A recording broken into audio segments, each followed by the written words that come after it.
Hari ini kita mau merenungkan sesuatu yang dalam banget nih dari Injil Markus bab 8. Judul renungan kita adalah Berhenti Menuntut Tanda. Ini semacam ajakan ya buat kita semua untuk melihat lebih dalam lagi gimana sih cara kita beriman dan merasakan kehadiran Tuhan dalam hidup kita. Coba deh, kita mulai dengan pertanyaan ini, buat kita renungkan bareng-bareng. Pernah nggak sih mungkin tanpa sadar, waktu kita berdoa itu rasanya kayak lagi nego sama Tuhan? Tuhan, kalau doa ini terkabul nanti aku janji deh bakal begini. Nah, pola pikir kayak gini nih yang akan jadi inti pembahasan kita. Ya, kebiasaan berdagang dengan Tuhan ini pada dasarnya adalah tuntutan yang kita bungkus dalam doa. Seolah-olah kita bilang, Tuhan, saya mau percaya kok, tapi buktiin dulu dong kuasamu. Doa yang harusnya jadi momen penyerahan diri, malah jadi ajang tawar-menawar. Contoh paling klasiknya ada di Injil Markus hari ini. Orang-orang Farisi, mereka datang ke Yesus dan terang-terangan minta tanda dari sorga. Mereka datang bukan untuk belajar loh, tapi untuk ngetes dia, menuntut sebuah pertunjukan ilahi yang sesuai dengan kemauan mereka. Dan disinilah letak ironi yang luar biasa. Coba kita lihat kontrasnya. Di satu sisi mereka nuntut tanda yang spektakuler yang heboh, padahal di sisi lain Yesus itu baru saja melakukan mujizat yang dahsyat, ngasih makan 4.000 orang. Tanda yang begitu besar itu sebenarnya udah ada persis di depan mata mereka. Jadi ini membawa kita ke satu kesimpulan penting.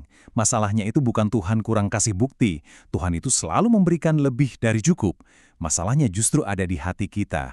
Hati kita sebagai manusia yang kadang tertutup, yang buta secara rohani, sampai nggak bisa atau bahkan nggak mau melihat apa yang sudah Dia sediakan. Reaksi Yesus menunjukkan betapa dalamnya masalah ini. Injil mencatat momen yang sangat manusiawi dan menyentuh.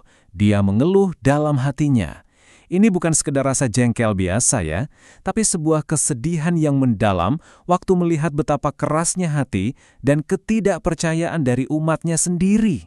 Nah, kegagalan orang Farisi untuk melihat mujizat di depan mata mereka ini justru jadi pelajaran penting buat kita. Ini membawa kita pada pemahaman yang lebih dalam tentang apa itu iman sejati, seperti yang diajarkan oleh gereja. Iman itu bukan soal menuntut, tapi soal menyerahkan diri. Salah satu dokumen penting gereja, namanya Dei Verbum, menjelaskannya dengan sangat indah.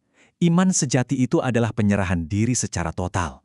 Ini bukan transaksi bisnis yang didasarkan pada hitung-hitungan untung rugi. Bukan. Ini adalah lompatan kepercayaan, sebuah relasi yang tulus dengan Tuhan. Soalnya gini, waktu kita menuntut tanda, pada dasarnya kita lagi bilang, Tuhan, buktikan dirimu, tapi harus sesuai standarku ya. Nah, ini adalah bentuk kesombongan rohani.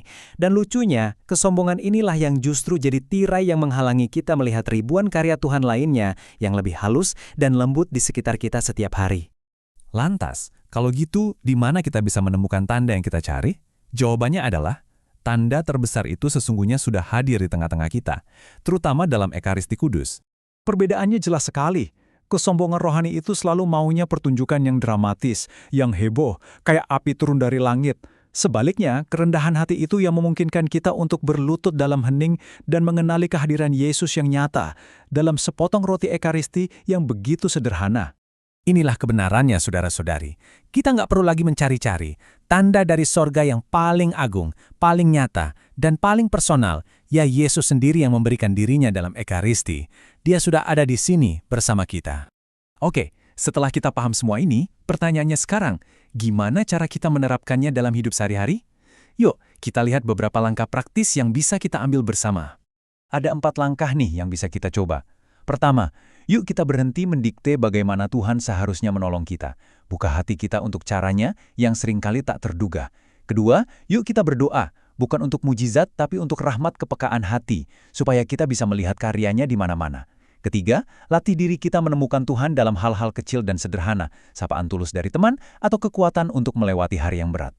Dan yang terpenting, keempat, carilah dan kenali Dia secara konsisten dalam sakramen Maha Kudus. Sebagai penutup, mari kita pegang erat sabda Yesus kepada Thomas ini. Berbahagialah mereka yang tidak melihat namun percaya. Inilah puncak dari iman yang sejati. Kebahagiaan itu bukan untuk mereka yang butuh bukti terus-menerus, tapi untuk kita yang memilih untuk percaya pada kehadirannya yang setia, bahkan saat tak terlihat oleh mata. Semoga hati kita selalu terbuka untuk menyambutnya. Semoga Tuhan memberi engkau damai dan kebaikan.